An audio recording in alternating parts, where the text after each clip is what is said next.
I am the fluorescent lights above my desk, humming their empty song at 11:47 on a Tuesday night.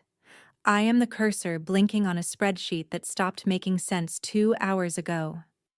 I am the sound of my own breathing in a building that has been silent since the cleaning crew left at 9. I am anything, everything, except the woman who has to go home. My eyes burn. I blink, and the numbers swim. Column F refuses to reconcile with column G, but I don't care anymore. I haven't cared since 8:30, when I invented a new task, then another, then another. The audit isn't due until Friday. No one asked me to stay. No one ever does. But the thought of my apartment, the thought of him waiting there, of the questions, of the silence that comes before the anger, makes my hands shake. So I stay. I always stay. The elevator chimes. My spine goes rigid. The cleaning crew is gone. Security makes rounds on the ground floor, never up here on the 15th. Everyone else left hours ago, their desks dark, their computers sleeping. I heard them go, one by one, calling out goodnights I didn't return because I'd already perfected the art of seeming too focused to hear. Footsteps in the corridor. Measured, deliberate. Not the hurried clip of someone who forgot something. These steps know exactly where they're going. They stop outside my cubicle. You're still here. Not a question, an observation, delivered in a voice like smoke over gravel, dark and expensive. I know that voice. Everyone in this building knows that voice, though most have never heard it directed at them personally. Konstantin Voronin doesn't speak to junior analysts. He doesn't acknowledge our existence at all, moving through the office like a shadow, flanked by men in tailored suits who never smile.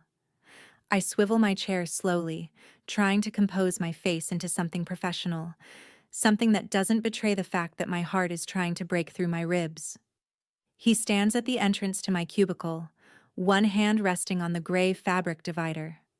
Tall. Impossibly tall. Or maybe that's just the way he carries himself, like a man who has never questioned his right to any space he occupies.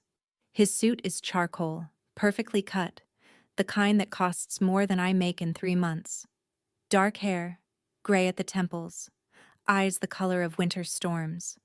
Those eyes are looking at me now, and I suddenly understand what it means to be seen. Mr. Voronin. My voice sounds strange, too bright. I didn't realize anyone else was still here. Neither did I. He doesn't move, doesn't step into my space, but his presence fills it anyway. Until I noticed your desk light from my office, every night this week. Something cold slides down my spine. He's been watching. He's been counting. I've been working on the quarterly reconciliation, I say, gesturing vaguely at my screen. It's easier to focus when it's quiet. It's midnight, Miss Halverson. The way he says my name, careful, precise, like he's tested the shape of it before speaking, makes something in my chest tighten. I didn't think he knew my name. I'm no one. I'm supposed to be invisible. I know what time it is. Architected scene progression and emotional tension escalation strategy. Good start. I've established. Late night. Alone at work. Her exhaustion and dread. She's staying to avoid going home. She's not alone. He's there. He's noticed her pattern. Ended with tension. Now I need to continue building this scene, show his observation, her deflection, and gradually reveal more about both characters. Keep the pacing tight, the emotion real, the danger subtle. Continue with the confrontation, her trying to deflect, him seeing through it. The silence that follows is different from the empty quiet I've been sitting in for hours. This silence has weight. It presses against my skin like a physical thing, demanding answers I can't give.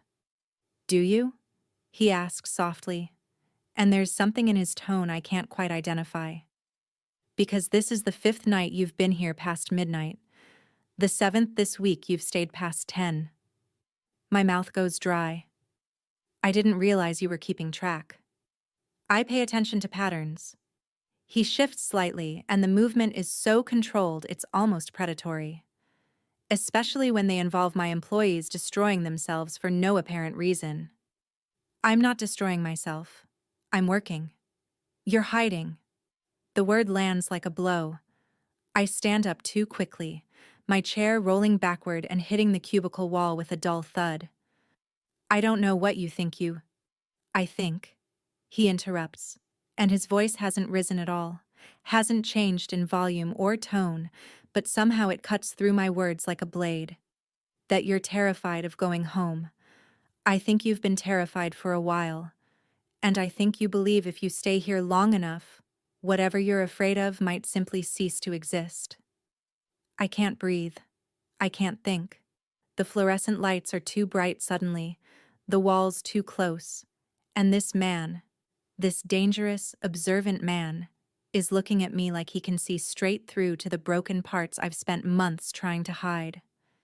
I need to go, I whisper. Do you? Yes. Then why haven't you moved? Because my legs won't work.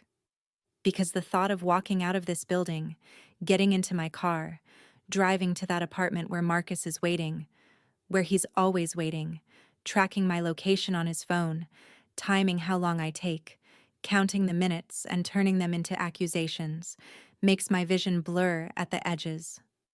Konstantin takes a step into my cubicle. Just one. But it changes everything. He's close enough now that I can smell his cologne, something dark and cedar-touched, and see the way his eyes never leave my face. Searching, cataloging, understanding things I haven't said. Who is he? The question is quiet, almost gentle, which somehow makes it worse. There's no one. Don't. Not harsh. Not angry, but absolute. Don't insult either of us by lying. You're shaking, Miss Halverson. You've been shaking since I said the word home. I wrap my arms around myself, trying to hold the trembling inside, trying to keep everything from spilling out. It's none of your business.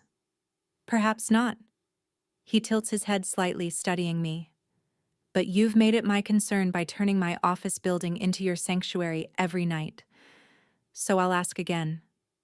Who is he? Why do you care? The words come out sharper than I intend, edged with something like desperation. Why would you even notice? I'm nobody. I work in reconciliation.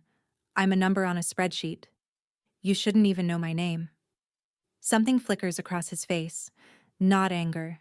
Something darker. More complicated. I know everyone's name. I know that you've worked here for 7 months. I know you take your coffee black. You eat lunch at your desk. And you never speak unless spoken to. I know you're brilliant at what you do. Your work is flawless, always ahead of schedule, and I know that 3 weeks ago, something changed. You started staying later, wearing long sleeves even when it's warm, looking over your shoulder in the parking garage.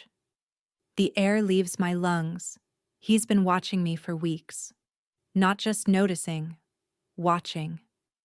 Paying attention to details no one else would see. Building a picture of me from the fragments I thought I'd hidden. You're scaring me. I breathe. Good.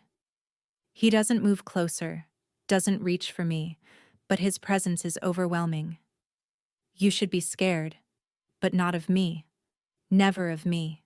The man who makes you shake like this, who makes you prefer fluorescent lights and stale coffee to your own home, he's the one you should fear. And I suspect you already do. Tears prick at my eyes. I refuse to let them fall. I've cried enough in bathroom stalls and parked cars and the dark of my bedroom when Marcus is finally asleep. I won't cry here. Not in front of this man who sees too much. I can handle it, I say, and my voice doesn't shake. Small victories. Can you? Konstantin's expression doesn't change, but something in his eyes sharpens. Or are you simply surviving? Because there's a difference, Miren. My name. He said my first name, and it sounds different in his mouth, weighted with something I don't want to examine. No one here uses my first name. I'm Miss Halverson, or sometimes just Halverson, or most often nothing at all, because I've made myself invisible, unmemorable, safe. I need you to leave me alone, I whisper. Please. He's quiet for a long moment, and I can feel his gaze on me, heavy and assessing. Then he reaches into his jacket pocket and pulls out a card. Not a business card. I can see his business card holder in his other pocket. This is something else. Simple, matte black, with just a phone number embossed in silver. He sets it on my desk, precise and careful, not touching me. When you're ready, he says, or when it becomes unbearable, whichever comes first, call that number. Anytime, day or night, it doesn't matter. I won't. You will. He straightens, adjusting his cuff with movements so controlled they look choreographed. Because men like him always escalate, and women like you, smart, strong, stubborn, always believe you can handle it until suddenly you can't. I'd prefer to help before that moment, not after. You don't know anything about me. I know enough. He turns to leave, then pauses at the cubicle entrance. Go home, Miss Halverson, not because you want to, not because you're ready, but because staying here all night will only make tomorrow harder. He'll notice. He'll ask questions. And you're too tired to lie convincingly. He's right. God help me, he's right. If I don't go home soon, if I stay until dawn like I want to, Marcus will know. He'll see it in my face, in the exhaustion I can't hide, and he'll want to know why. He'll want to know what, or who, could possibly be more important than him. How do you know all this? I ask quietly.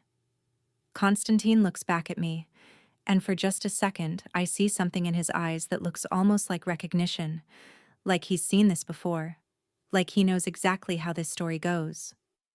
Because I make it my business to know how predators operate, he says, and I'm very, very good at my business. Then he's gone, footsteps receding down the corridor, the elevator chiming his departure. And I'm alone again with the fluorescent lights and the blinking cursor and the black card on my desk that feels like both a promise and a threat. I stare at it for 5 full minutes before I pick it up. The cardstock is thick, expensive. The number is local. No name, no explanation. Just 10 digits that could mean anything or nothing. I slip it into my wallet, beneath my driver's license where Marcus never looks, and I shut down my computer. My hands are still shaking as I gather my things. They're still shaking in the elevator, in the parking garage, in my car as I drive through empty streets toward the apartment that stopped feeling like home months ago. The lights are on when I pull into the lot. 3rd floor, corner unit. I can see his shadow moving past the window, and my stomach clenches with a familiar dread. He'll be angry. I'm later than usual, later than I've ever been on a weeknight. He'll have questions, and I'll have to answer them carefully, threading the needle between truth and fiction, giving him just enough to satisfy his need for control without revealing anything that might make this worse. I sit in my car for 3 minutes, breathing, preparing, building the armor I need to survive the next hour, the next night, the next morning. This is what I do. This is what I've been doing. This is fine. Except Konstantin Voronin knows my name now. He knows my patterns. He knows I'm afraid. And somehow, that changes everything. The apartment smells like whiskey and stale cigarettes when I open the door. Marcus is on the couch, watching me with eyes that track my every movement. He's 34, handsome in a conventional way, the kind of man mothers approve of at first glance. Clean cut, well-dressed, successful. No one ever suspects. No one ever knows. You're late. His voice is calm. That's worse than yelling. The calm means he's been thinking, calculating, building his case. I had work to finish. I set my bag down carefully, precisely, in the spot where it always goes. Routine is safety. Predictability is survival. Until midnight? The quarterly audit? Is due Friday. He stands, and even though he's not particularly tall, not particularly imposing, I still feel small. Today is Tuesday. Try again. My mind races through possible explanations, discarding each one as too thin, too obvious. I lost track of time. Did you? He crosses the room toward me, not fast, not aggressive, just steady and inevitable. You know what I think? I think you're avoiding me. That's not. I think you'd rather spend time in that soulless office than here with me. I think maybe there's someone there you'd rather see. His hand comes up, fingers brushing my cheek in a gesture that might look tender to anyone watching, but I feel the threat in it, the promise of what that touch could become. Is that it, baby? Someone at work catching your eye? No, of course not. Marcus, I would never. Then why do you keep making me wait? His fingers tighten slightly on my jaw, turning my face toward his. Why do you keep choosing anything else over coming home to me? Because home is where the monster lives. Because home is where I have to watch every word, every movement, every breath.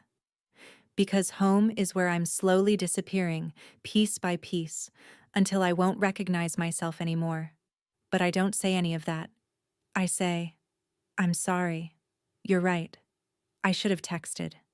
He studies my face, searching for the lie he knows is there but can't quite identify. Then he releases me, stepping back with a smile that doesn't reach his eyes. Yeah, you should have.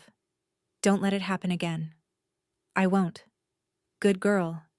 He kisses my forehead and I stand perfectly still, letting him, because resistance costs more than compliance. I made dinner. It's cold now, but you can heat it up. Thank you.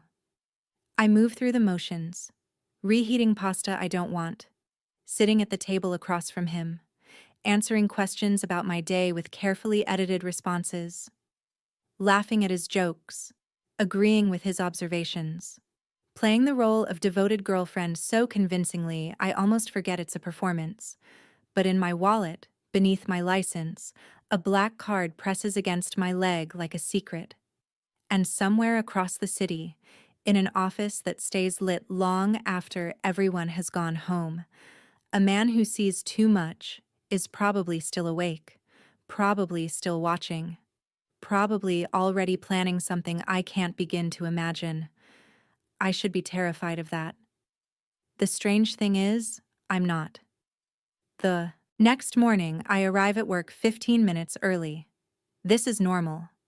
What isn't normal is the way I catch myself looking toward the executive floor, wondering if Konstantin is in yet, wondering if he's thinking about last night, wondering if he meant any of what he said. I force myself to focus, head down, work steady, invisible. But at 10:30, my desk phone rings. Internal line. Extension I don't recognize. Miss Halverson. It's not a question, and I know the voice immediately. My office. Now please. The line goes dead before I can respond. My coworkers don't look up as I stand. Why would they? They don't know I exist any more than the furniture does. I've made sure of that. Anonymity is armor. The executive floor is different from the rest of the building. Quieter. The carpet is thicker, absorbing sound. The art on the walls is real, not corporate stock photos. Everything here speaks of power and money and control. Konstantin's office is at the end of the hall, double doors of dark wood with his name etched in silver. His assistant, a woman in her 50s with sharp eyes and sharper cheekbones, nods toward the doors without looking away from her computer screen. He's expecting you. I knock. Stupid, probably, when he summoned me, but I can't just walk into his space uninvited. That's not how this works. Come in.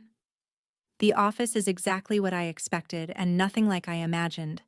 Massive windows overlooking the city, a desk that could double as a dining table, bookshelves lined with volumes that look red, not decorative, and in the corner, a bar cart with bottles that probably cost more than my rent. Konstantin stands by the window, hands in his pockets, looking out at the city spread below him like a kingdom. He doesn't turn when I enter. Close the door. I do. My heart is racing for reasons I can't quite name. You went home last night? Still not looking at me, just stating facts. Yes. How did he react? The question is so direct, so unapologetic that I forget to deflect. He was angry, but he didn't. It was fine. Now Konstantin turns, and his expression is unreadable. Define fine. He didn't hurt me. That's not the same thing. I wrap my arms around myself, suddenly cold despite the warm office. Why am I here, Mr. Voronin? Because I made you an offer last night, and I need you to understand I meant it. He crosses to his desk, leaning against it with a casualness that somehow makes him more intimidating, not less. I also need you to understand what I am. You're my boss. No. A slight smile, humorless. I'm your employer. There's a difference. Your boss is Mitchell in accounting. I'm the man who owns this company and several others, and who has resources you can't begin to imagine. Some of those resources are legal. Many are not. The air in the room changes, becomes heavier. I should be scared. I should run. But I just stand there, waiting. You've heard the rumors, I'm sure. He continues. About the Voronin family. About what we do when we're not playing at legitimate business. Some of those rumors are exaggerated. Most are understatements. You're telling me I can't say the word. It feels too dramatic, too movie script. I'm telling you that I have certain capabilities most employers don't, and that if you need help, real help, the kind that solves problems permanently, I can provide it. My throat is dry. I don't understand why you're offering this. You don't know me. I know enough. He tilts his head, studying me with that unsettling intensity. I know you're trapped. I know you're smart enough to recognize when a situation is deteriorating. And I know that men like your Marcus rarely stop on their own. They escalate. They possess. They destroy. It's what they do. How do you know his name? I breathe. I know everything about him. Konstantin's voice is matter of fact, but there's something underneath it. Something dark and cold. Marcus Chen, 34. Works in pharmaceutical sales. No criminal record, but 2 ex-girlfriends with restraining orders that mysteriously disappeared from the system. Financially stable on paper, but with gambling debts that suggest otherwise. He moved in with you 4 months ago, and the first police call from your address happened 6 weeks later. You didn't press charges. I'm going to be sick. He knows everything. He's investigated Marcus, investigated me, dug into our lives like we're subjects in some kind of study. You can't just... I can. No apology in his tone. And I did. Because I needed to know what we're dealing with. And now I do. This is insane. I should report you. You should call the number on the card I gave you the next time he hurts you. Or the next time you think he might. Or the next time you're sitting at your desk at midnight because you're too terrified to go home. Konstantin pushes off the desk, moving closer but stopping well outside my personal space. That's what you should do, Miren. Everything else is just noise. I never said he hurts me. You didn't have to. We stand there in silence, and I can feel the weight of his certainty pressing against my carefully constructed denials. He's right. Of course he's right. But admitting it feels like opening a door I'll never be able to close. I need to get back to work, I whisper. In a moment. He returns to his desk, pulling open a drawer and retrieving a key card. This is for the parking garage, executive level. Your car will be safer there. Harder to access. Harder to tamper with. Why would someone tamper with my car? Because men like Marcus think about control in expanding circles. Right now, it's your time, your attention, your choices. Soon, it will be your transportation, your communication, your connection to the outside world. I'd prefer to stay ahead of that curve. He's thought of everything, considered angles I haven't even imagined, and the terrifying part is that it all makes sense. I take the key card because refusing feels more dangerous than accepting. I don't understand why you're doing this. Because I can. He meets my eyes, and there's something in his gaze I can't quite read. And because no one else will. It's not a comforting answer. It's not even a good answer. But it's honest. And somehow, that matters. I should go. Yes. He opens the door for me, a strangely old-fashioned gesture from a man who has just admitted to being a criminal. Remember, Miren, any time, day or night. Don't wait until it's too late. I leave his office with my hands shaking and my mind spinning, and the key card feeling like a bomb in my pocket. His assistant doesn't look up as I pass. The elevator ride back to my floor feels endless. When I reach my desk, there's a coffee waiting. Black, no sugar. Exactly how I take it. And attached to the cup is a note in handwriting that's somehow both elegant and aggressive. Eat lunch. You're no good to anyone if you collapse. K. I look up toward the executive floor, but the ceiling is just ceiling. He's not there. He's not watching. Except he is. Somehow. In ways I can't see or predict. I drink the coffee. I eat the lunch I brought. And I try very hard not to think about the fact that for the first time in months, I feel like someone is on my side. Even if that someone is the most dangerous man I've ever met. The week continues in a strange new rhythm. I arrive at work early. I leave at reasonable hours. 7, 8, never midnight. Konstantin doesn't summon me again, doesn't speak to me in the corridors, doesn't acknowledge my existence in any public way. But there are signs, small things. A sandwich appearing on my desk at lunch when I forget to eat. My computer upgraded to a newer model overnight. The broken lock on my desk drawer mysteriously repaired. And always, I can feel him watching. Not in a creepy way, in a careful way. Like he's keeping track. Making sure I'm okay. Ready to intervene if I'm not. Marcus notices the changes immediately. You're different, he says Thursday night, watching me cook dinner with eyes that don't blink enough. Happier? Why are you happier? I'm not happier, I'm just... Work has been less stressful. Bullshit. He's on his third drink, which means the calm won't last much longer. You hated that job. You used to come home exhausted, miserable. Now you're practically fucking glowing. So I'll ask again. What changed? I focus on chopping vegetables, keeping my movement steady. Nothing changed. Maybe I'm just adjusting. To what? To us. To this. He's quiet for a moment and I risk a glance. He's staring at me with an expression I can't quite read. Suspicious. Calculating. Show me your phone. My hand still's on the knife. What? Your phone. Let me see it. Marcus, that's... Now.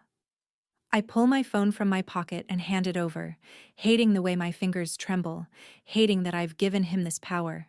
He scrolls. Through my messages, my call history, my emails. He won't find anything. I've been careful.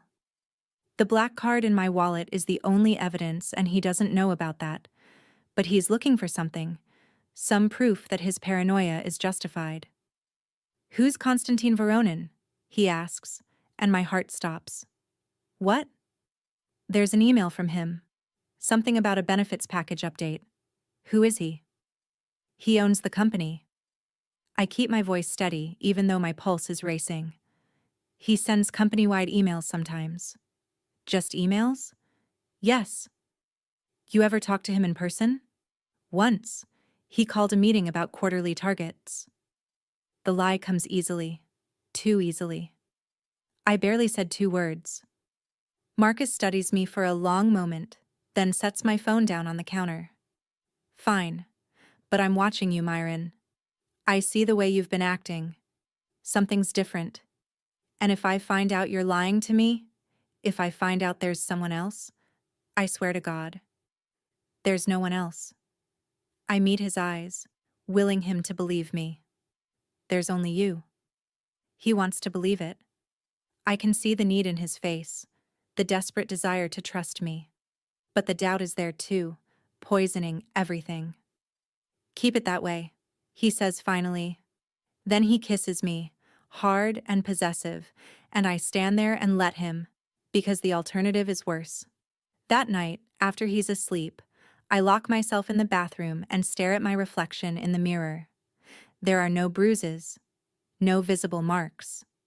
But I can see the damage anyway, written in the shadows under my eyes, in the tightness of my jaw, in the way I hold myself like I'm expecting a blow. I pull out the black card and stare at the number for a long time. I don't call. Not yet. But I think about it. God help me. I think about it. Friday morning, I'm at my desk by 7:30, working through the final reconciliation reports. The office is quiet. Just a few early risers scattered across the floor. I'm so focused on the numbers that I don't notice him until he speaks. Working hard or hardly working? I jump, spinning in my chair. Konstantin stands at my cubicle entrance holding 2 coffee cups. He's in a navy suit today, crisp white shirt, no tie.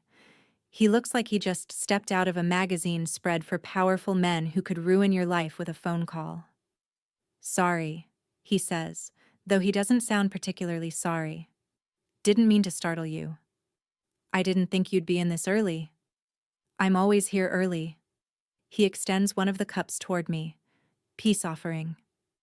I take it automatically, and the warmth seeps into my palms. For what? For being intrusive. For overstepping. For making you uncomfortable. He leans against the cubicle wall, casual and controlled. I've been told I have a tendency to steamroll people. It's not intentional, but it happens. You had me investigated. I point out quietly. I did. That's more than steamrolling. Yes. He doesn't deny it, doesn't apologize, just acknowledges the truth. But I don't regret it, and I won't pretend I do. I should be angry. I should tell him to leave me alone, to stop interfering, to let me handle my own life. But all I can think about is Marcus scrolling through my phone last night, the way his eyes narrowed when he saw Konstantin's name, the threat implicit in every word. He's getting worse, I hear myself say. More paranoid. He wanted to see my phone last night. Konstantin's expression doesn't change, but something shifts in his eyes. Something cold and dangerous. Did he hurt you? No. But he wanted to. I could see it. Then it's time. Time for what? To leave. He says it like it's simple. Like it's just a matter of walking out the door and never looking back. Pack a bag. I'll have someone pick you up from work today. You'll stay in one of my properties until we can make more permanent arrangements. I can't just... That's insane. You're talking about upending my entire life. Your life is already upended. His voice is gentle but absolute. The only question is whether you're going to take control of it or let him destroy what's left. I want to argue. I want to tell him he doesn't understand, that it's not that simple, that leaving is more dangerous than staying. But the words won't come because somewhere deep down I know he's right. I'm scared. I whisper. Good. Fear keeps you alert. He straightens, adjusting his cuffs. But don't let it paralyze you. You're stronger than you think, Miren. You've survived this long. Now it's time to do more than survive. What if he comes after me? Then I'll handle it. How? In ways you don't need to know about. He meets my eyes, and there's no warmth there, just cold certainty. I protect what's mine, and as of 3 days ago, when you accepted that coffee I left on your desk, when you took the key card, when you let me into your life even a fraction, you became mine to protect. The possessiveness in his words should frighten me, should send every warning bell in my head screaming. But instead, I feel something else. Something that might be relief. I need time, I say, to think, to plan. You have until Sunday. Not a suggestion. A deadline. After that, I'm taking the decision out of your hands. You can't do that. I can. And I will. He pushes off from the wall, preparing to leave. Because I've seen how this story ends when no one intervenes, and I won't watch you become another statistic.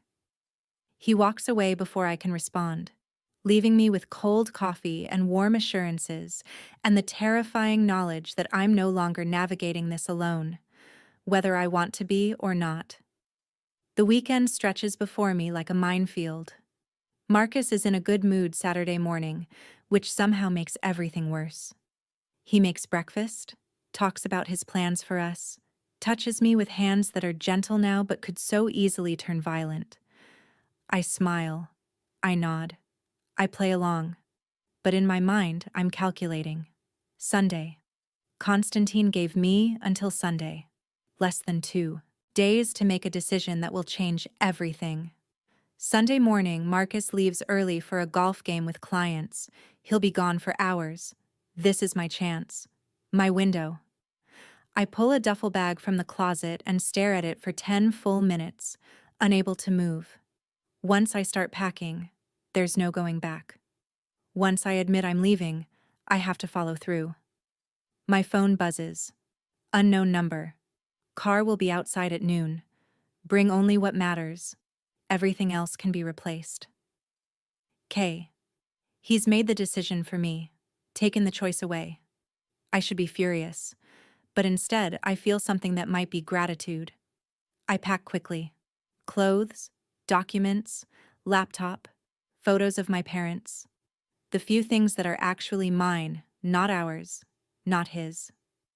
Everything fits into one bag. My entire life, condensed into 40 pounds of fabric and memory. At 11:50, I stand in the middle of the apartment and look around. I lived here for 6 months. Shared meals and arguments and mornings and nights. Left pieces of myself scattered across this space. I'm not taking them back. I'm leaving them here, offering them up like a sacrifice, hoping they'll be enough to satisfy whatever hunger lives in Marcus's chest. At 11:55, I walk out the door and don't look back.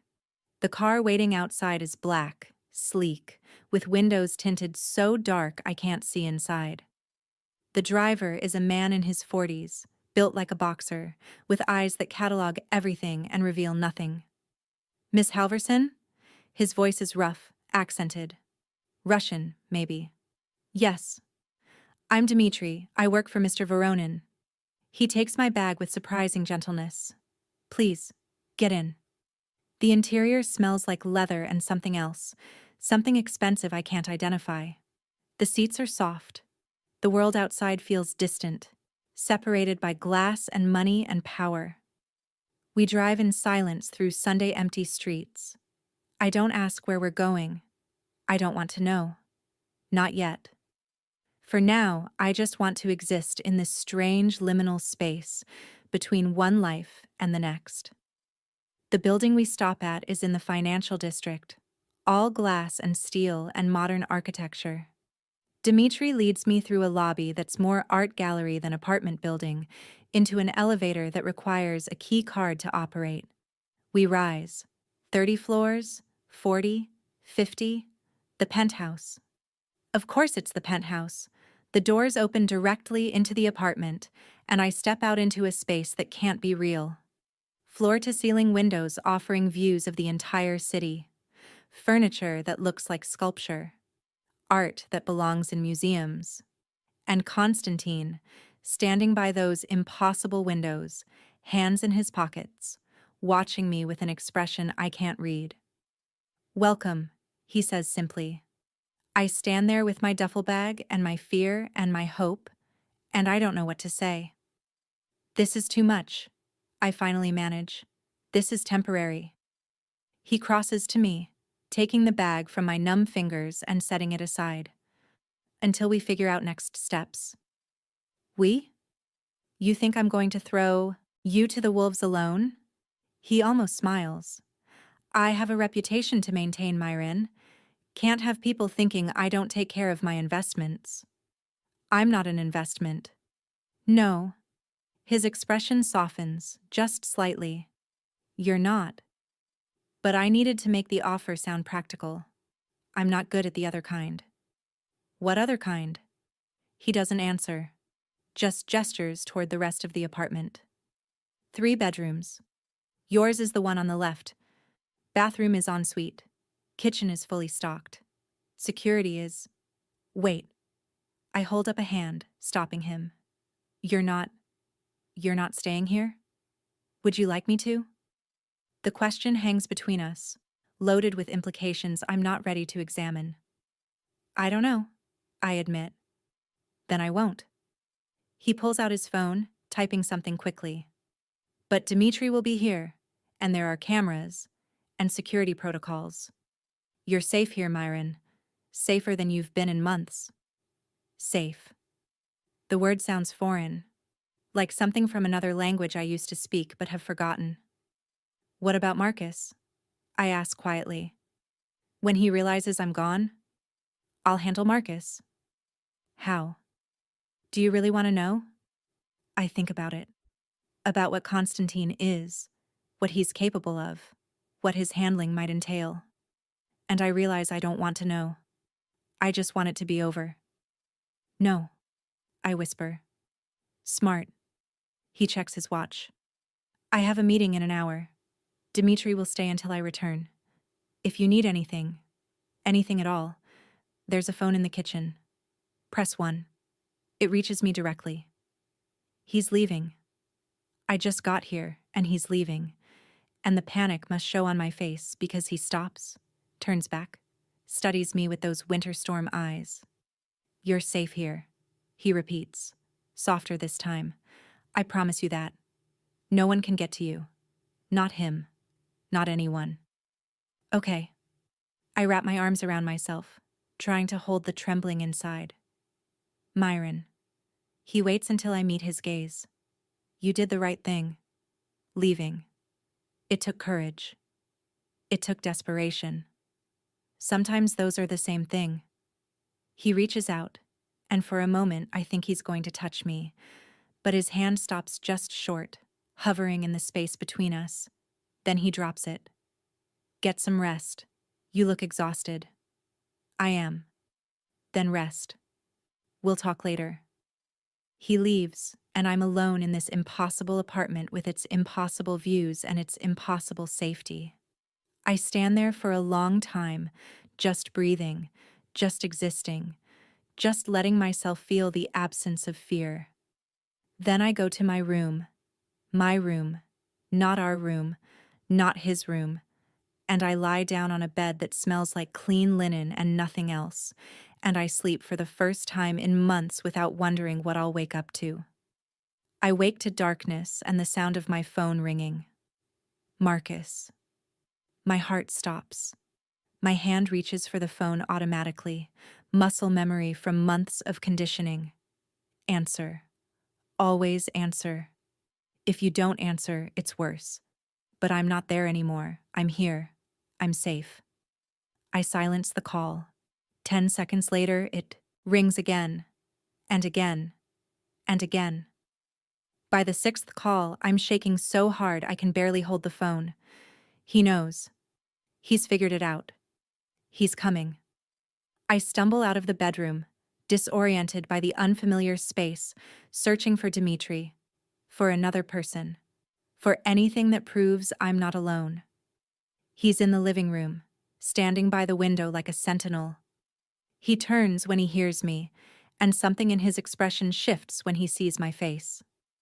"He's calling," I manage to say. He won't stop. He's going to. Give me the phone. I hand it over with shaking hands. Dimitri looks at the screen as it lights up again with Marcus's name, Marcus's number, Marcus's rage made digital. Then he turns the phone off and pulls out the SIM card. Problem solved, he says calmly. But he'll come here.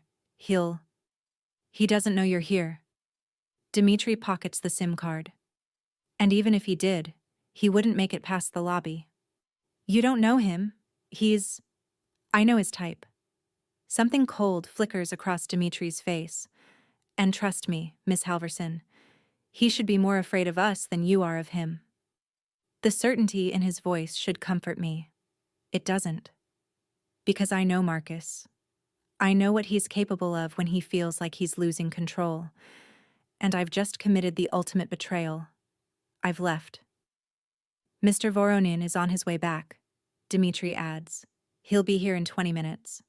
Why? Because I called him, told him you needed him. I didn't say. You didn't have to. Dimitri's expression softened slightly. I've seen this before.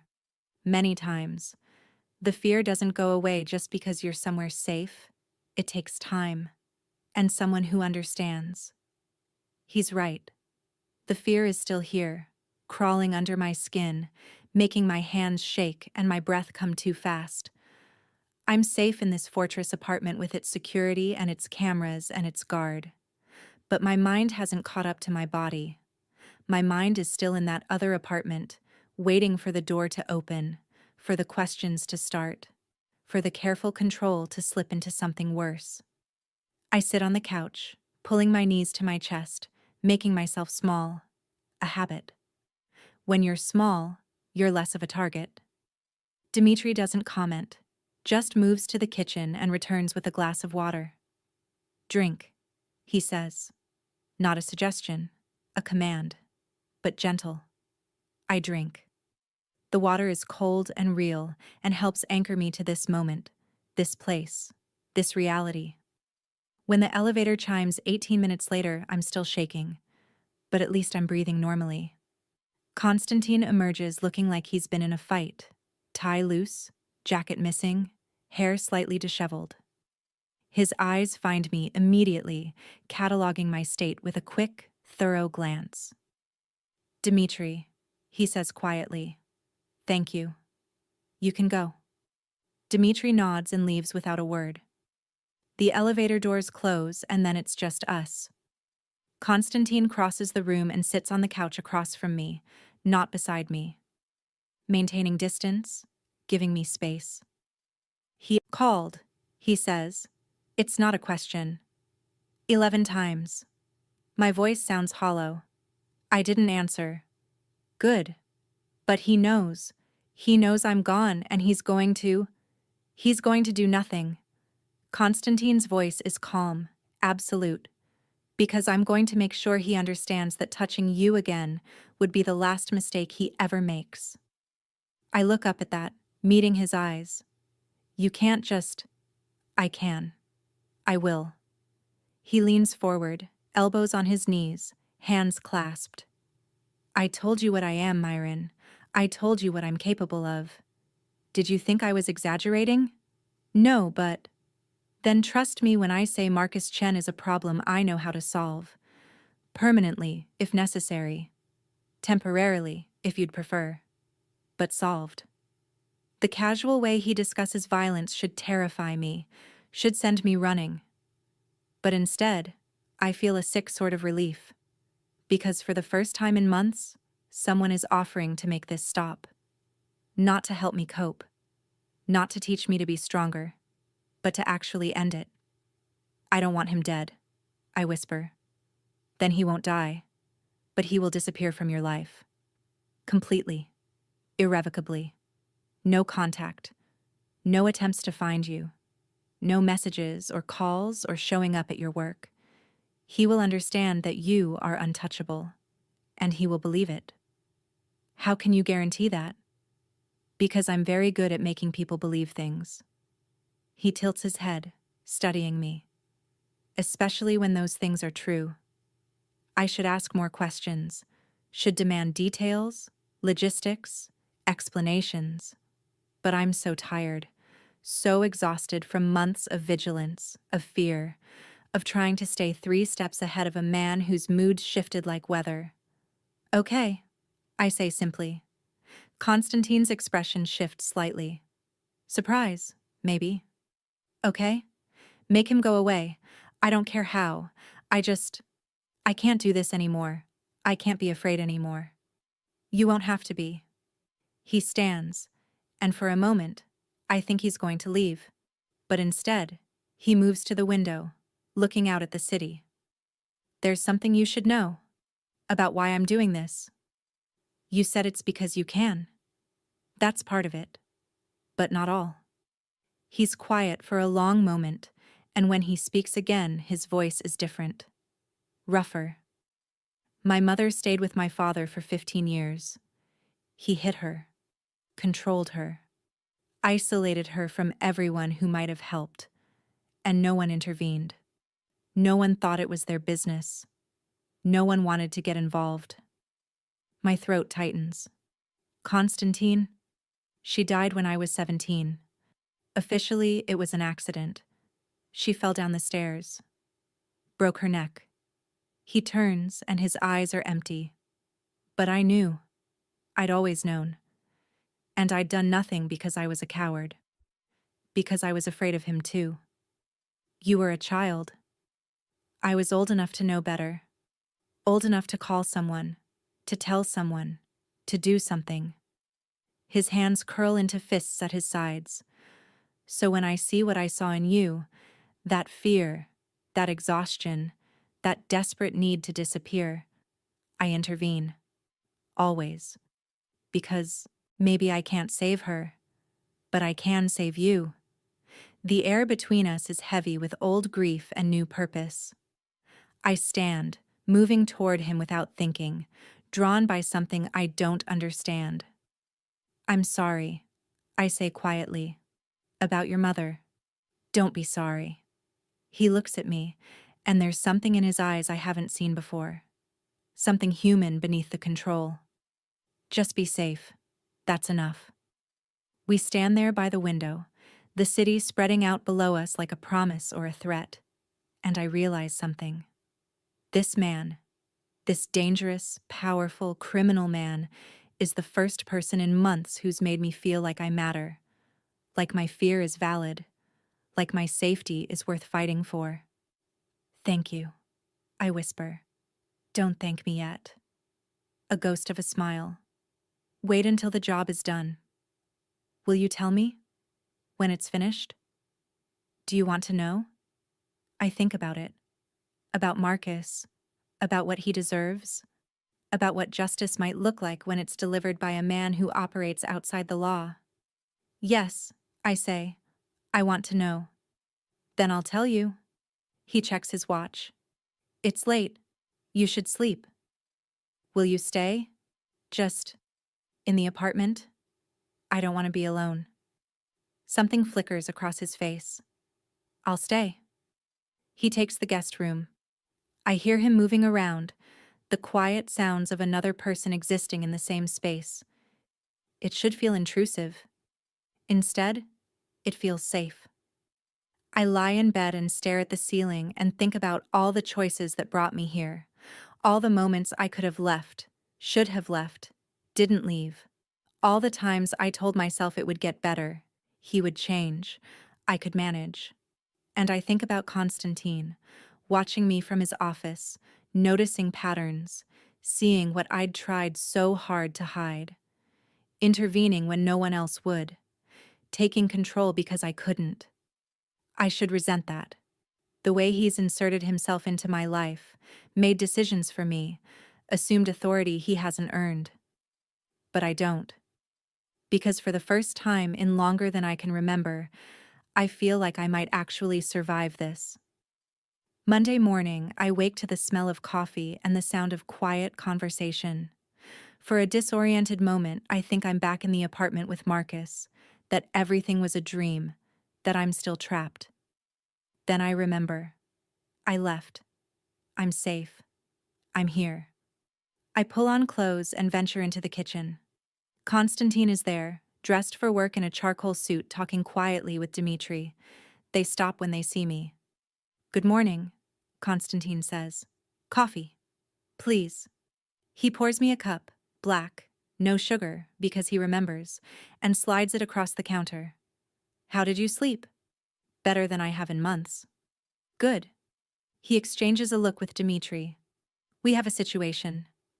My stomach drops. Marcus? He filed a missing persons report last night, claimed you left without explanation, that he's worried about your safety. Konstantin's tone is dry. Very convincing performance. The police are looking for you. Oh God. I set the cup down before I drop it. What do I? Nothing. You do nothing. He pulls out his phone, showing me a message. You're going to text him. Tell him you're safe. Tell him you needed space. Tell him you'll be in touch when you're ready. Short. Simple. Enough to close the missing persons case, not enough to give him leverage. He'll want to meet. He'll demand to see me. And you'll refuse. Konstantin's eyes are hard. This is non-negotiable, Miren. You send the message. You don't engage beyond that. Understood? I nod, even though my hands are shaking again. He hands me my phone. When did he get my phone? Already open to a new message. I type what he's dictated, my fingers clumsy on the screen. I'm safe. I need space. Please respect that. I'll contact you when I'm ready. Good, Konstantin says when I show him. Now block his number. I hesitate. But if he... Block. His. Number. Not angry, but absolute. I block it. And just like that, Marcus's access to me is severed. It should feel liberating. Instead, it feels terrifying, like I've just made things irrevocably worse. He's going to escalate, I say quietly. Let him. Konstantin takes the phone, does something with it I can't see, then hands it back. I've installed security software. It tracks your location, monitors your calls, alerts me if anything seems wrong. And before you argue about privacy, understand that your safety is more important. I wasn't going to argue. He looks surprised by that. No? No. Because you're right. And because... I take a breath. Because I trust you. I don't know why. I probably shouldn't. But I do. Something shifts in his expression. Softens. That trust is not misplaced. I promise you that. What happens now? I ask. Do I just hide here forever? You go to work. You maintain your routine. You live your life. He finishes his coffee, sets the cup in the sink with precise movements. But you're not alone anymore. Dmitri will drive you. Security will be watching. And I'll be available if you need me. This is insane. I breathe. This whole situation, you, me, all of it. Perhaps. A slight smile. But sometimes insanity is the only rational response to an irrational situation. He leaves for work, and I'm left with Dmitri and my coffee, and the strange new reality of my life. I get ready slowly, putting on armor of makeup and professional clothes, preparing to face the office, my co-workers, the questions that might come. But when Dmitri drives me to work in the black car with its tinted windows, when he walks me to the elevator and tells me he'll be waiting when I'm done, I realize I'm not facing this alone. I have backup now. I have Konstantin. The office feels different. The same desks, the same people, the same fluorescent lights. But I'm different, so everything else is too. My coworkers don't notice. They never do. I slide into my cubicle and start working, losing myself in numbers and spreadsheets and the comfortable predictability of financial data. At lunch, my desk phone rings. Extension I recognize now. Yes, I answer. My office. 5 minutes. Konstantin hangs up before I can respond. I take 6 minutes, just to prove I can, just to assert some small measure of control. His assistant waves me through without comment. I'm starting to think she knows everything and says nothing, which might be the most valuable skill in this building. Konstantin is at his desk when I enter, reading something on his computer. He doesn't look up. Close the door. Lock it. I do, my pulse quickening. Is something wrong? No, but we need to talk. Sit. I sit in the chair across from his desk, and he finally looks at me, studies me, searches my face for something. Marcus showed up at your work this morning, he says. Security turned him away, but he made a scene, demanded to see you, got aggressive when they refused. My blood goes cold. Is he still? He's gone, and he won't be back. Konstantin's expression is unreadable. I had a conversation with him, made certain things clear. What kind of conversation? The kind that doesn't leave room for misinterpretation. He leans back in his chair, fingers steepled. He understands now that you're under my protection. He understands what that means. And he understands the consequences of testing it. You threatened him. I made him a promise. There's a difference. His eyes are cold. He's free to live his life, Miren. Just not anywhere near yours. I should feel relieved. I should feel grateful. Instead, I feel something that might be guilt. What if he doesn't listen? What if he... Then I'll keep my promise. Konstantin's voice is gentle but absolute. You need to understand something. Men like Marcus, they operate on a simple principle. Power. They believe they have it. They believe they can take it. They believe no one will stop them. I disabused him of that notion. How? Do you really want details? I think about it. About what Konstantin is capable of. About what Marcus deserves. About what justice looks like when it's delivered by someone who doesn't play by conventional rules.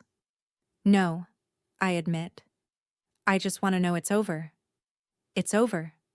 He stands, moving to the window that overlooks the city. But there's something else we need to discuss. What? Us. The word hangs in the air between us, heavy with implication. I stand slowly, moving to join him at the window, maintaining a careful distance. What about us? I ask quietly. I need you to understand that what I'm doing, protecting you, housing you, involving myself in your life, it's not because I expect anything in return. He's choosing his words carefully, precisely. You're vulnerable right now. I recognize that. I won't take advantage of it. I know. He looks at me, and I can see the surprise in his eyes. Do you? Yes. Because if you wanted to take advantage, you already would have. Instead, you gave me my own room. You maintained distance. You've been respectful in ways Marcus never was. I take a breath. You've made me feel safe. That's not manipulation. That's just kindness. I'm not kind, Miren. You are to me. We stand there in silence, the city spread below us, and I can feel something shifting, something changing. The air between us is charged, electric, dangerous in a completely different way than Marcus's anger ever was. I need you to know, Konstantin says slowly, that when you're ready, if you're ever ready, to explore, whatever this is between us, I'll be here. But not before, not while you're still healing, not while the power imbalance is this stark. What if I'm never ready? I ask quietly. Then we remain employer and employee. I continue to ensure your safety. And this, whatever this is, remains unspoken. He turns to face me fully, and his eyes are intense. Your comfort is more important than my interest. Always. I should agree, should nod and accept this boundary and be grateful for his restraint. But instead, I hear myself say, what if I don't want to wait? His expression shifts, hardens. You don't know what you want right now. You're confused. Trauma does that. makes you cling to anyone who offers safety. Don't. I step closer, surprising myself. Don't diminish what I'm feeling. Don't tell me I'm confused or traumatized or not thinking clearly. I know exactly what I'm saying. Do you? His voice is low, dangerous. Do you understand what you're asking for? What I am? What being with me would mean? You're a man who saved me when no one else would. You're powerful and dangerous and criminal, and you've been nothing but respectful. That's what I understand. We're standing too close now. Close enough that I can see the silver threading through his dark hair, the faint lines at the corners of his eyes, the way his jaw tightens when he's fighting for control. Miren. My name is a warning. I'm trying to do the right thing here. Maybe the right thing is letting me make my own choices. Not when those choices might be driven by gratitude instead of genuine feeling. He's right. I know he's right. But I also know that what I'm feeling isn't just gratitude. It's something deeper, more complicated. Something that's been building since he first appeared at my cubicle, since he first saw me, really saw me, when everyone else looked right through. Okay, I say finally, stepping back. Okay, you're right. I need time. I need to figure out who I am without Marcus, without fear. Relief flashes across his face, followed quickly by something that might be regret. Thank you. But Konstantin? I wait until he meets my eyes. When I do figure it out, when I am ready, don't assume I'll have changed my mind. I leave his office before he can respond, my heart racing, my skin flushed with adrenaline and something else. Something that feels like possibility. The rest of the day passes in a blur. Work, calls, emails, the comfortable rhythm of office, life. But underneath it all, I can feel the change, the shift, the opening of a door I thought was closed forever. Dmitri drives me back to the penthouse. Konstantin isn't there. He has meetings, always meetings, but his presence is everywhere. In the coffee waiting for me, in the dinner already prepared and warming in the oven, in the note on the counter, eat, rest, call if you need anything. I eat, I rest. And I think about the man who's inserted himself into my life with all the subtlety of an earthquake and all the care of a surgeon. That night, alone in the massive penthouse with its impossible views, I finally let myself cry. Not for Marcus, not for what I lost, but for what I survived, for the strength it took to walk away, for the terror of those final months, for all the times I thought I wouldn't make it through. And I cry because for the first time in so long, I actually believe I will. The weeks that follow develop their own rhythm. I work, I sleep, I heal. Konstantin maintains his careful distance, professional at the office, absent at the penthouse. But I feel him anyway, in the small things. Fresh flowers that appear every Monday. Books I mentioned wanting to read. The security that's always there but never intrusive. Marcus stops trying to contact me. According to Dmitri, he's moved out of the apartment, found somewhere new, moved on. Just like that. I should feel relieved. Instead, I feel angry. Because it was that easy for him. Because he could just let go and walk away, when for months, he made me believe I was essential, that he couldn't live without me, that leaving would destroy him. It was all lies, all control, all manipulation, but I'm free of it now. A month after I left, Konstantin invites me to dinner. Not at the penthouse, a restaurant, public, neutral. Is this a date? I ask when he extends the invitation in his office. It's dinner, he says carefully. Between two people who have become friends. Friends. Unless you'd prefer a different term. I consider it. We're not friends. Friends don't make your pulse race when they enter a room. Friends don't make you think about them constantly, wonder what they're doing, wish they were closer. No, I say. Friends is fine. It's absolutely not fine, but I'm not ready to name what this actually is. The restaurant is elegant, understated. The kind of place where the staff knows Konstantin by name and doesn't question when he requests the private room in back. I'm not trying to hide you, he says when he sees my expression. I'm trying to give us privacy. There's a difference. I know. We sit, we order, and for the first time since this all began, we talk. Really talk. Not about Marcus. Not about safety or protection or the logistics of my new life, but about ourselves, our histories, our hopes. I learn that Konstantin collects first editions, that he speaks 5 languages, that he hates oysters and loves opera, and once spent 3 months in Tokyo learning sword-making techniques from a master craftsman. He learns that I wanted to be a marine biologist, that I'm afraid of heights but love swimming, that I've never been outside the country but dream of seeing the northern lights. We could go, he says casually over dessert, to see the lights. Iceland, Norway, wherever you'd like. That's too much. Why? Because you've already done too much. Given too much. I can't. Miren. He sets down his fork, giving me his full attention.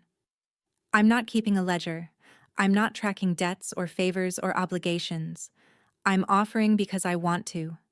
Because the thought of experiencing that with you appeals to me. If it doesn't appeal to you, say so. But don't refuse because you think you owe me something. You don't. I study his face, searching for the manipulation, the hidden agenda, the catch. But there's nothing. Just honest interest. Just genuine care. Okay, I say quietly. Okay. You'll go? Or okay. You understand? Both. His smile is rare enough to be precious. Good. We linger over coffee, neither of us wanting the evening to end. Outside the restaurant, his car is waiting.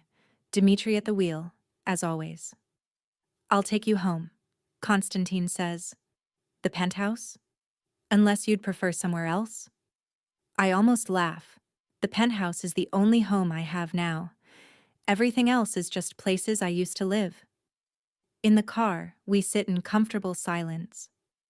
His hand rests on the seat between us, and I find myself staring at it. Strong, scarred, capable of violence and gentleness in equal measure.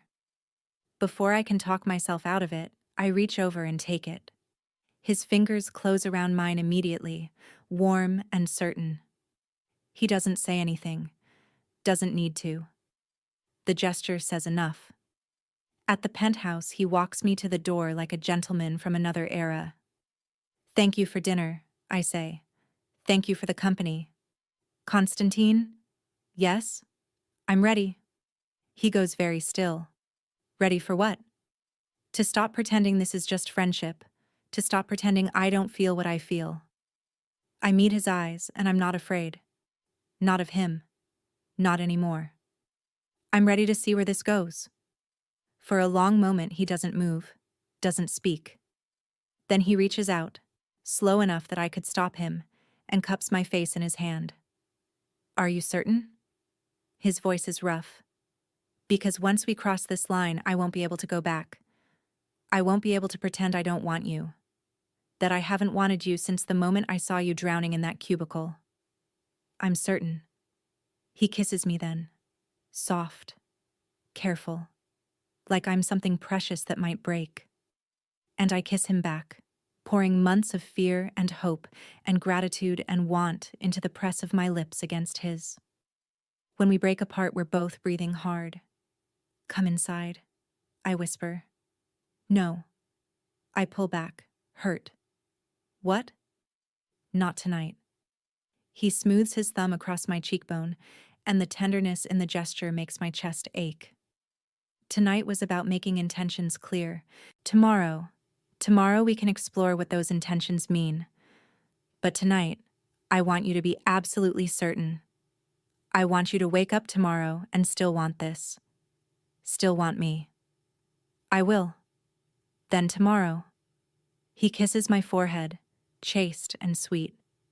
Sleep well, Miren. He leaves me standing in the doorway, aching and wanting and more alive than I've felt in years. And I realize that this careful, controlled, respectful courtship is what love is supposed to feel like. Not possession, not control, not fear disguised as passion. Just this, just him, just us. Tomorrow can't come fast enough. I barely sleep. Every time I close my eyes, I feel his hand on my face, his lips on mine, the promise in his touch. When dawn finally breaks, I'm already awake, already dressed, already waiting. My phone buzzes at 7. A text from Konstantin. Good morning. Did you change your mind? I type back immediately. No. Did you? His response is instant. Never. I'll pick you up at 8. Dress casual. Casual. I stare at my closet, wondering what casual means to a man like him. I settle on jeans and a soft sweater, simple and comfortable.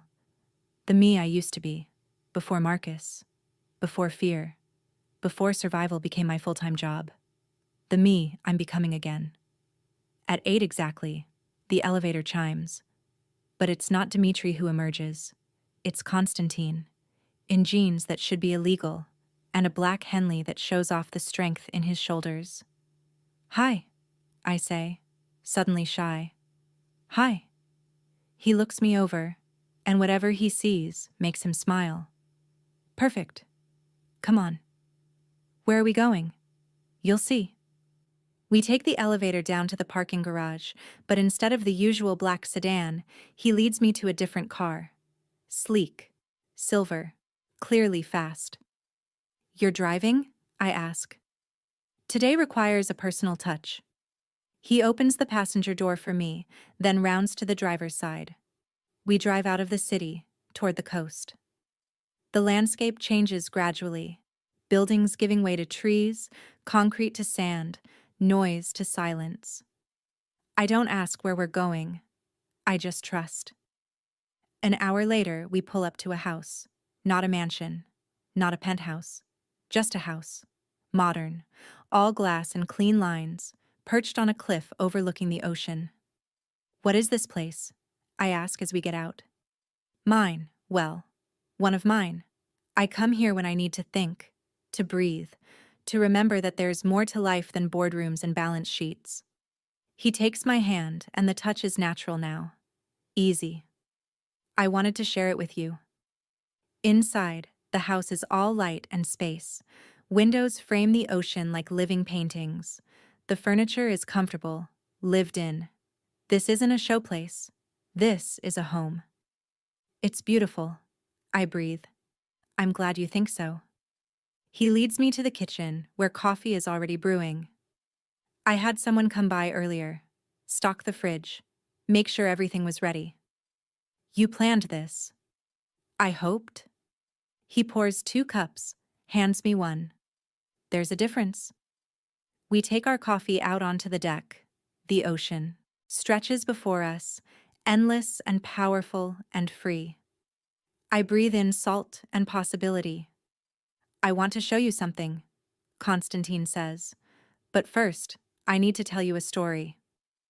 We sit on the deck chairs and he begins.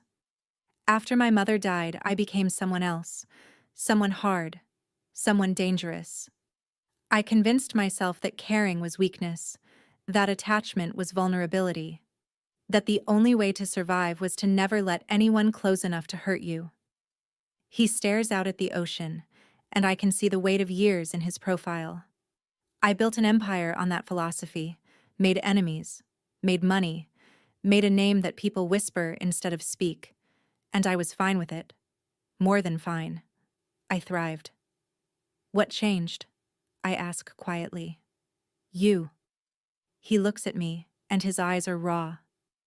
Watching you disappear into that cubicle every night. Seeing the fear you tried to hide. Recognizing the patterns because I'd seen them before. With her. It cracked something open in me that I'd sealed shut. Made me remember that some things are worth the risk, that some people are worth protecting, that maybe I could use all this power, all this darkness, for something good. Konstantin, let me finish. He sets down his coffee, turning to face me fully. I need you to understand what you're getting into. What I am. The Voronin family isn't just wealthy. We're not just connected. We're criminals, Miren. Organized crime in the purest sense. I've done things, terrible things, to maintain our position, to protect our interests, to survive. I know. Do you? Do you understand that being with me means accepting all of that? It means security that comes from blood and violence. It means luxury paid for in ways you don't want to know about. It means danger. Always. Just beneath the surface. I reach over and take his hand, lacing our fingers together. I understand that you're offering me truth, that you're not hiding who you are or what you've done. That's more honesty than Marcus ever gave me. More respect.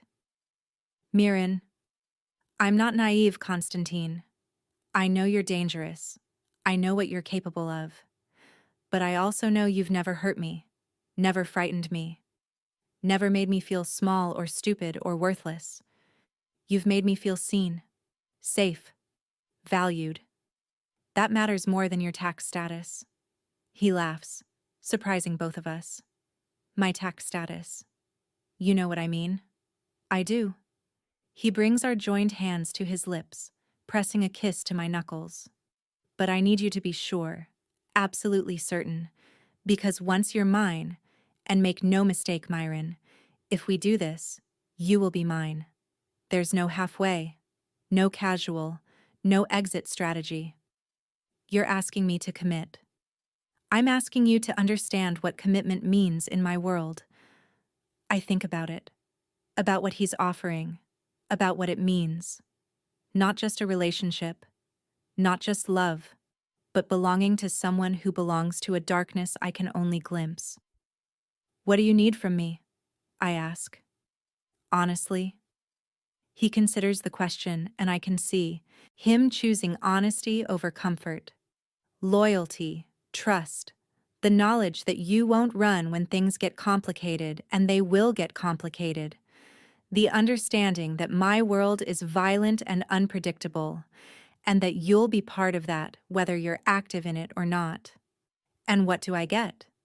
Everything. Simple. Absolute. My protection, my resources, my complete and utter devotion, the freedom to be exactly who you are without fear. A life where you never have to make yourself small again. I stand, moving to the railing that overlooks the ocean. He follows, standing close but not touching, giving me space to think. I should be scared, I say quietly. I should run. Any rational person would. Yes. But I'm not scared of you. I'm scared of going back to who I was before. Scared of playing it safe and ending up alone. Scared of choosing security over living. I turn to face him. You make me feel alive, Konstantin. For the first time in years, I feel like I actually exist. You've always existed. No. I survived. That's different. I step closer, close enough to feel his warmth. I want more than survival now. I want to actually live. With me? His voice is careful. Knowing what that means? Yes. Miren. I kiss him. Not soft like last night. Not careful. I kiss him like I mean it, like I'm choosing him, like this is a decision I'll never regret. He responds immediately, his hands coming up to frame my face, and the kiss deepens into something that steals my breath and my sense, and my last hesitations. When we finally break apart, we're both shaking. Inside, he says, and his voice is rough. Now. I let him lead me into the house, down a hall to a bedroom that's all white and light and ocean view. He pauses at the threshold. Last chance, he says. We can stop here. Go back to the city. Pretend this was just a nice day at the beach. I don't want to pretend. Then don't. He pulls me close and I can feel his heart racing. But understand this, Miren. After today, you're mine. Completely. I won't share you. Won't accept half measures. Won't let you go easily if you change your mind. Good. I meet his eyes, letting him see everything. Because I don't want easy. I want you. What happens next is gentle and fierce and perfect. He treats me like I'm precious and powerful at once, takes his time, asks permission with every touch, makes sure I know I can stop, can change my mind, can take back my yes at any moment. But I don't. I give myself to him fully, holding nothing back, and he accepts that gift with a reverence that makes me understand exactly what devotion means. Afterward, we lie tangled together, my head on his chest, his fingers tracing patterns on my skin. No regrets? He asks quietly. None. Good. He kisses the top of my head. Because you're stuck with me now. Promises, promises. He laughs, and the sound is so rare, so genuine that I treasure it. We stay at the beach house for the weekend, 3 days of existing outside the world, outside expectations, outside everything except each other. We cook together, walk the beach, talk about everything and nothing, make love like we're trying to memorize each other. On Sunday evening, reality intrudes in the form of Konstantin's phone. He answers it in Russian, his voice changing from soft to sharp in seconds. When he hangs up, his expression is serious. What's wrong? I ask. Marcus violated the terms of our agreement. He's been following you, taking pictures, building a file. His jaw tightens. It ends tonight. What are you going to do? Make sure he never bothers you again. He stands, already shifting into someone else, someone harder. The man who built an empire on blood and fear. I need you to stay here. Dmitri is on his way. He'll watch the house. I want to come with you. No. Konstantin? No. He cups my face, and his eyes are gentle despite the steel in his voice. This part of my life, this darkness, you don't need to see it. You don't need to carry it. Let me handle this. I want to argue, want to insist that I'm strong enough, that I can handle it. But the truth is, I don't want to see what he becomes when he's doing what he does. I don't want that image replacing the man I've come to love. Okay, I whisper, but come back to me. Always. He kisses me once, hard and possessive. Wait for me.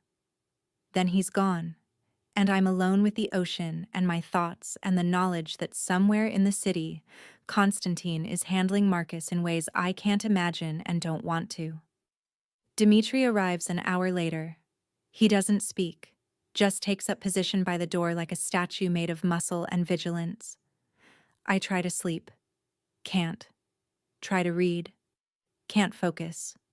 Try to convince myself everything will be fine. Fail completely.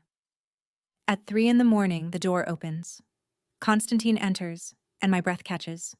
He looks the same. No blood, no visible damage. Just tired. Is it done? I ask. It's done. He crosses to me, pulling me into his arms. He won't bother you again. Ever. Did you? He's alive. Scared. Relocated. But alive. He pulls back to look at me. I kept my promise. No killing. Just persuasion. I don't ask for details. Don't want them. I just hold him and let the relief wash over me. It's really over. I breathe. Yes. He kisses my forehead. You're free, Miren. Completely. Free. The word should bring joy. Instead, it brings tears. Months of fear, of terror, of carefully managed survival. And now it's just over. I cry against Konstantin's chest and he holds me through it, murmuring reassurances in Russian and English and languages I don't recognize. When the tears finally stop, I feel lighter, emptier, new. What happens now? I ask. Now we live. He smooths my hair back from my face. However you want. Wherever you want. The penthouse. Here. Somewhere else entirely. It's your choice. What do you want? You. Simple. Honest. Anywhere. Everywhere. Always. I kiss him, tasting salt and relief and future. Then that's what you'll have. 6 months later, we're in Iceland, watching the northern lights dance across the sky in ribbons of green and violet and impossible beauty. We're staying in a small hotel, nothing fancy, because Konstantin insisted I choose, and I chose experience over luxury. He stands behind me, arms wrapped around my waist, chin resting on my shoulder. Thank you, I say quietly. For what? For seeing me, for saving me, for giving me a life worth living. Miren. He turns me to face him, and his eyes are serious. You saved yourself. You made the choice to leave, to trust me, to take the risk. I just provided the means. You provided everything. No. He shakes his head. You provided the courage, the strength, the faith. I just recognized it. We stand there under the impossible sky, two broken people who found each other in darkness and chose light. I love you, I tell him. First time I've said it. I know. A slight smile. I've known for months. Arrogant. Observant. He pulls me closer. And for the record, I love you too. Have since that first night when you tried to pretend you weren't terrified. I was very convincing. You were terrible at it. I laugh, and it feels like freedom. Later, back in our room, tangled together in warmth and contentment, I think about how far I've come. From that woman drowning in fluorescent light and spreadsheets and fear, to this, to him, to happiness that feels earned rather than stolen. Konstantin? I whisper into the darkness. No regrets? None? His arms tighten around me. You're mine, Miren. For as long as you'll have me.